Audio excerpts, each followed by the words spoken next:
Well, good day, Jen from Australia. Look, I'm absolutely thrilled to have this opportunity to talk to you and then hopefully share our little conversation with my Genie mates down under. So, Jen, tell us about Rootstech 2022. What's different? What did you learn from 2021? Oh my goodness. Jill, first of all, it's so good to be with you. We usually get to hug and talk and stand in person, and it's been a few years, so I was kind of excited to see you today. Thank you. Gosh, Rootstech has been an interesting ride the last couple of years, and last year going all virtual, that was a huge learning curve. And some of the things that we learned last year was, well, and we already knew it, but it was proven that it is very hard to bring energy in a virtual world when we're all sitting in our own spaces with our slippers on and stretchy pants. So the energy was really the biggest thing that we learned, that we need to do a little bit better to bring energy through the screen to the people wherever they are. So that was a huge learning for us last year. I would say another one is that everyone wants to learn, and there's so much to learn, and there's so many classes and so many sessions, but sometimes having too much offered is overwhelming. And so trying to really pick out those best of the best sessions and classes and provide those as a learning experience. Although we're still going to have a lot this year. I mean, we have 900 new sessions that are coming. That's a lot, but so you've cut back on last year's number of offerings? Last year we had around 1,500 to even 2,000 videos, and so we definitely cut back. 900 is still a lot, but really looking at that learning experience and picking out those classes that will be the most meaningful to our audience. Yeah. So you mentioned your audience. Who is your audience? Isn't that the fun part? Is now that we're virtual and we had over 1 million people join us last year from 240 countries, our audience is a little different than it used to be. I mean, we are now really reaching people all over in all, we have 11 languages. And so it's a little different than it used to be. We're still reaching those key audiences like our professional genealogists, our archive community. But now that bubble of kind of new family history people or top of the funnel, general kind of public who are sort of interested in family history, but don't do it like you do, for example, Jill, all the time, right? Yeah. That bubble is growing. That's becoming really the big audience that are coming in. Now, they're not the ones though sitting around with us for 3 days straight, like hopefully you are, right? And all of your friends. But even that, 3 days is hard to sit in front of a computer and a TV screen and consume. And so we know they're not staying as long as our true core audience, but that bubble of new people is growing each year. And I think it'll grow even more again this year. So you keep igniting flames, but what I find really useful, I believe, I shouldn't be waving my pencil around, I believe that learning is the most effective when you have a need to know. Now, I had a need to know back in December about a product called Airtable. So what did I do? I went back to Rootstech 2021 and I found 2 sessions on Airtable. So I think that's one of the benefits is that people can go back to that archive, and I'm hoping the 2021 archive of things that are still current will still be available. Are you going to build on this archive and keep it as an educational resource? Yes, great question. That's one of the biggest things that we knew we wanted to build on, that learning every year. Now, there will come a time where some of our older classes will need to come down, and even some of 2021 will come down because it's not relevant. If it's really cutting edge, new technology, that technology changes a lot. So some of them will come down, but most will be remaining. So I agree with you. the virtual experience has allowed us to create this learning library for people to come back all the time. I'm so glad that you had a very specific use case where you came back and found a class that helped you in your learning path. And I think, I try and encourage that when I'm talking to people about family history. I suggest the Rootstech library or archive, as you call it, as a wonderful resource when you need it, together with probably YouTube videos that are on YouTube, etc., etc. Now, going back to the program, because we're all interested in what you're going to serve up to us, are there any different sorts of sessions? Are you doing anything differently? Are they mostly 20-minute? I think they were 20-minute, weren't they? Mostly 20-minute grabs or sessions. Or I know I'm taking part in one live session. So Yay! So anyway, that's okay. So is there anything else that's new, like a session format? Well, so this year we didn't change as much. Last year was definitely a year of change. But with this event, we will still have some sessions, 20 minutes. There are some that will be a full 60 minutes, like a lot of us are used to. I think what we learned last year is don't require all sessions to fit into one box, if you will, or one format. The different topics and different learning styles require different lengths. And so most, I would say, will still be around that 20-minute mark, because we're really trying to, make it simpler or a little bit easier to consume, especially virtually. Again, sitting there for a whole hour can get really tiring, right? So that will still be there.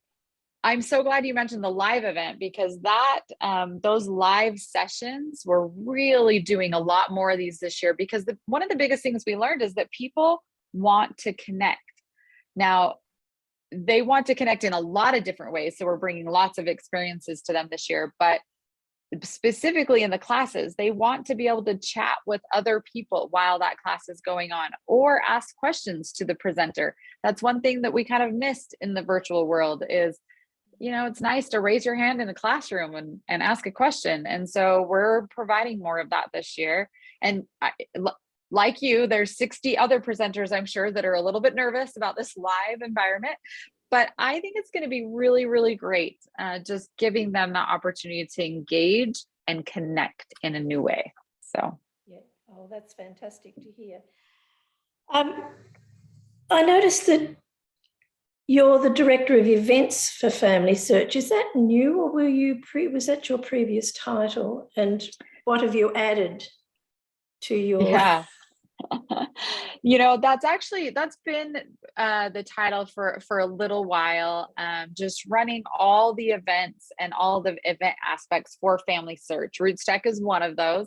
Right now, there's not much going on in the other events in the industry. So yeah, managing Rootstech and having all of that. But one thing that has changed in just the last year is I have a lot more marketing responsibilities. So even just Familysearch, social media, that is under me, as well as content marketing. So all of our blogs and public relations pieces that are written, all of that is under me too. So I actually, even though during Rootstech, we call me the director of events, there's really more that I'm managing when it comes to marketing. So not that, I need more. It's just been a busy year, but a lot of fun to kind of grow in those responsibilities. That's good for us, but I don't know about for you. You're a busy girl. One of our Australians, of course, asked me to ask you, are you considering coming to Australia or doing something for Australia? But more generally, what's the future for face-to-face events, satellite events, maybe more in-depth events, events with more social interaction? Yeah. Are there any plans? It's one of the hardest questions we all even ask ourselves right now. I have to say, when we decided to go virtual again this year, it was sad for all of us. None of us, we really wanted to get together in person. And at the time when we made the decision, the pandemic was kind of on a downward slope. And so it was even harder to make the decision because it felt like it was just going to go away. Now, obviously, where we are now, I'm so glad we decided to go virtual, because if we were trying to get together in person, I mean, it wouldn't have worked. Right. So what's the future? I really honestly can say I don't know yet. We hope we will get together in person. Now, what that looks like in the future, we're just not sure. One thing we did try new this year is we went around to a few different cities around the world and had mini events. It was a Familysearch kind of VIP experience where we had a stage, we booked a keynote speaker, and even had that person speaking on stage to an audience of about 100 people. And it was so much fun to be together in person with some people again. We had about 6 of them planned, but because of Omicron and pandemic, we had to cancel some. But we did have one in the Paris area, in Accra, Ghana, and in Buenos Aires. And So those went really well. Go ahead. Yeah. Familysearch people get out and about, and someone asked me to ask you about the filming of the keynotes around the world. What were the problems and what were the rewards of that? Yeah, gosh. Yeah, so some of them were filmed at these events where we were live in person, and that was really fun. Some of the challenges were pandemic, because again, anytime you try to get in person right now, it's just, you never know what that climate is going to be. So that was a challenge, is still just the pandemic. Now, some of the keynotes we filmed in their homeland, wherever they're from, sometimes in their homes or in locations nearby. And so those were what we call documentary style. And those were a lot of fun, because when you see those, you're going to see music behind the background. You'll see pictures as they're talking about their grandpa. We add photos, and it's a little bit higher production, but very engaging and pretty entertaining, we think. So we'll see how, what style people like the most. But honestly, if we don't come together in thousands like we have in the past, I hope to be in Australia soon, even just for one of those mini events, because I think it would be great. I hope you come. Oh, that would be so wonderful. Are they going to open their borders for us? Are they going to open their borders for us to come in? Who knows? Yes, they're just opening, I think. And if you're unvaccinated, you only have to isolate for 7 days instead of 14. That's a new rule for next week. But if you're vaccinated, I think you can come. I'm hanging out to get overseas. I've actually booked a flight to the UK, fingers crossed. Now, I know that you're interested in dance. Did that have any impact on your decision to do those wonderful dance or documentaries, shall we say? You know what? It actually didn't. I'll be honest. It was Jonathan Wing, who's on our team, who's extremely talented. They wanted to highlight dance more, and so of course I was supportive. I love it. Dance is such a part of cultures and heritages all over the world, and so they went out and completely worked on those in a creative way. So no, I wish I could take credit, because I love to dance. You're right. Completely different. The relatives at Rootstech, is it live? I noticed you posted this morning our time, or last night our time, about your relatives at Rootstech. Can I tell you, I shared that in our Australian Facebook group and said, is anyone Jen's cousin? She's the boss of Rootstech. And one Australian is your cousin. Nice. Woman in the group. So there you go. Yeah, you're right. I posted it. It feels like just a few hours ago, and I've had tons of people reaching out and pinging me today. So it's so exciting. You know what? Relatives at Rootstech really is open. We're just barely getting the word out. So a big announcement will be coming to everybody who are users of Familysearch or who have registered for Rootstech. That's good, because I went searching when I think it was Ron Tanner posted yesterday. I went searching the Rootstech blog and Yeah. looking for Well, an that's the thing. announcement. That's why you're not finding it quite yet. The department is really trying to get it seated. So it's not a secret. Go to rootstech.org, or excuse me, familysearch.org/connect, and you'll be able to find it. So Oh, it's okay. You get the fantastic. sneak peek, Jill, just for me. Right, lovely.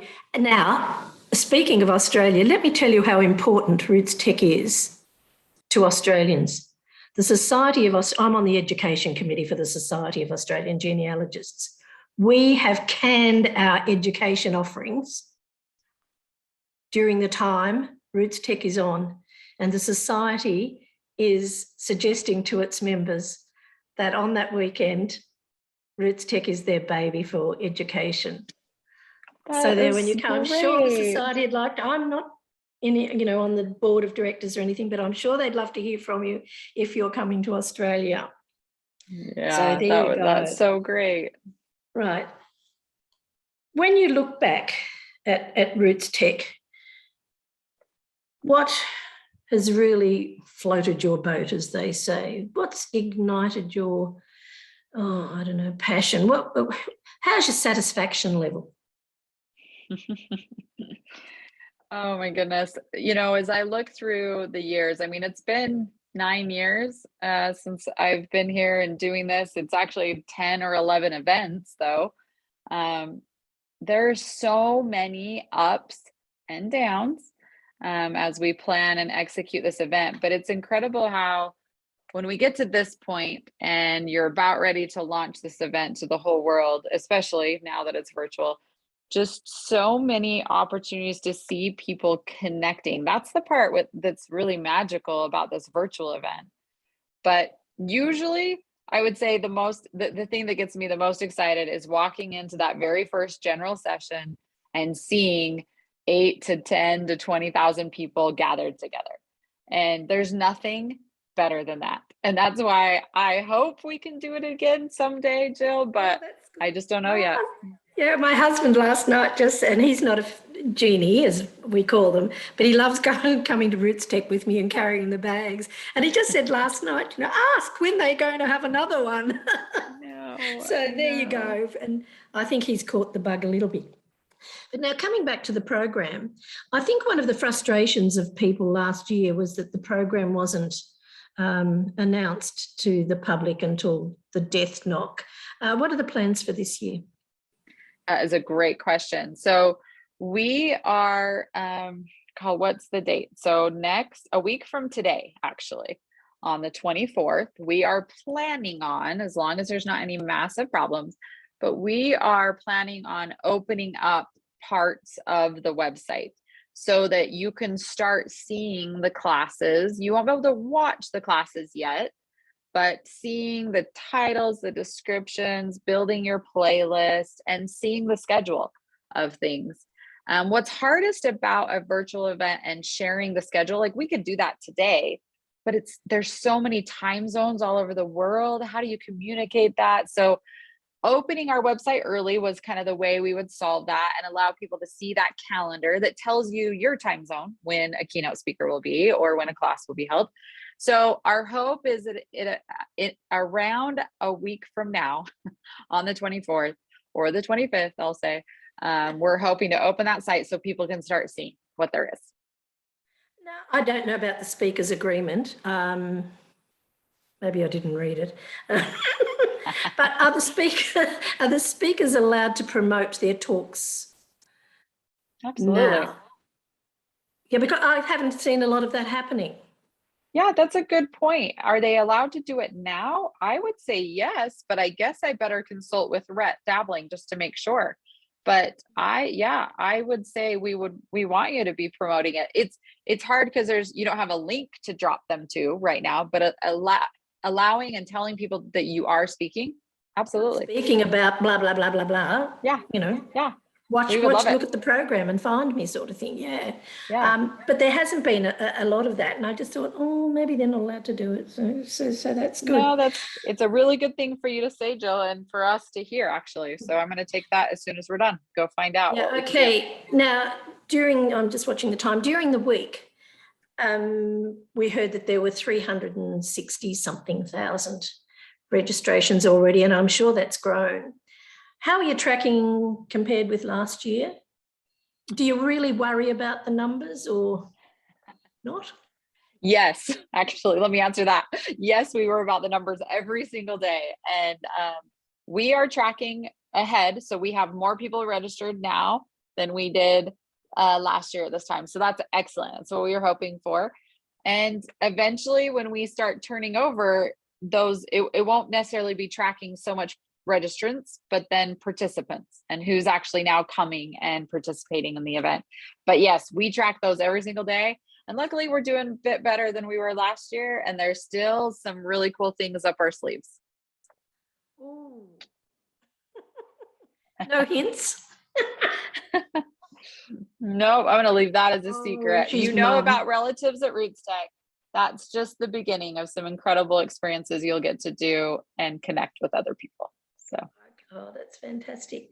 Now, as we get towards the end of our allocated time, let me thank you for giving me this opportunity. I was just blown away. I don't think some people understand what an honour it is. So thanks, Jen.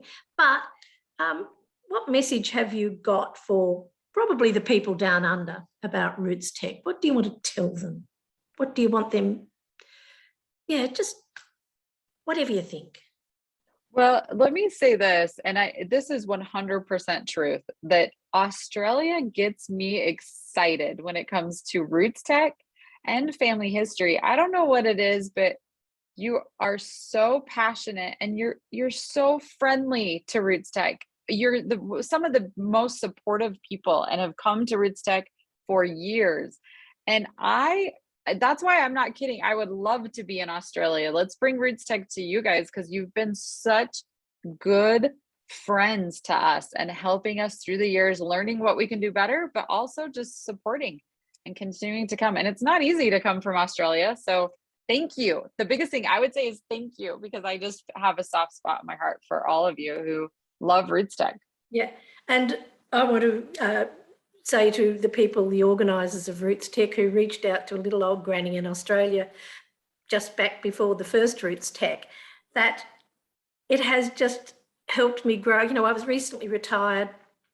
I decided to get really stuck into my family history. I've been doing it for 20 odd years or so. It has just given me so much. It's given me knowledge. It's given me friends. It's given me opportunities to travel. There's such a sense of belonging around Rootstech. Rootstech really is a family, and I'm such a proud member. Oh, and we love you so much. Jill, thank you for all of your support. Really, truly. Well, thank you. We'll see you around at Rootstech. Thank you.